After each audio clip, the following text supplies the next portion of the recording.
छत्तीसगढ़ का रायगढ़ जिला हाथियों का कब्र बन जाएगा क्या?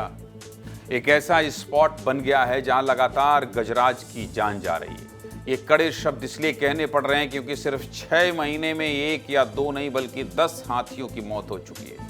मतलब करोड़ों रुपए खर्च होने के बाद भी 6 महीनों में देश से 10 हाथी कम हो चुके हैं। इनमें से किसी की जान डूबने से गई है तो किसी ने चट्टानों में फंसकर दम तोड़ दिया है। और इसी हफ्ते अभी मालगाड़ी की चपेट में आने से एक हथनी की मौत हो गई। सबसे पहले इस तस्वीर को देखिए जो 15 जून 2026 की।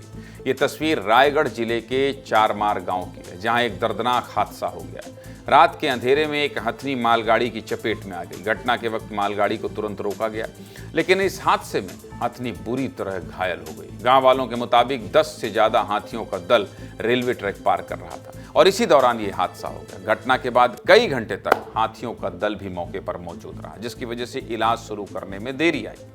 फिर जैसे ही सभी हाथी दूर गए तो घायल हथनी का इलाज किया गया। 4 डॉक्टरों और विशेषज्ञों की टीम जुटी रही।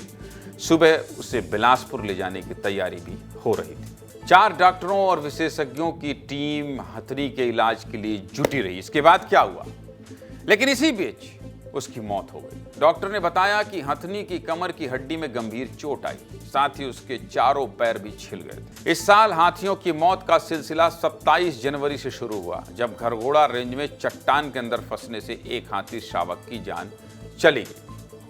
इसके बाद 22 फरवरी को तमनार रेंज में हाथी का शव मिला। फिर 11 मार्च को कुरकुट नदी में डूबने से 2 हाथियों की मौत हो गई। मतलब सिर्फ 3 महीने में ही 4 हाथियों की मौत हो चुकी थी। इसके बाद 5वें हाथी की मौत 23 अप्रैल को दर्ज की गई, जब आमापाली गांव में हाथी शावक ने दम तोड़ दिया। और इसके बाद क्या हुआ?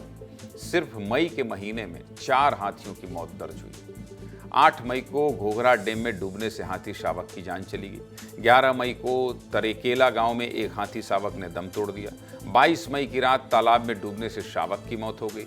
फिर 31 मई को भी डूबने से एक और शावक की मौत हो गई। और अब 15 जून को मालगाड़ी की चपेट में आने की वजह से हथनी की जान चली गई। ये तो बात हो गई आंकड़ों की।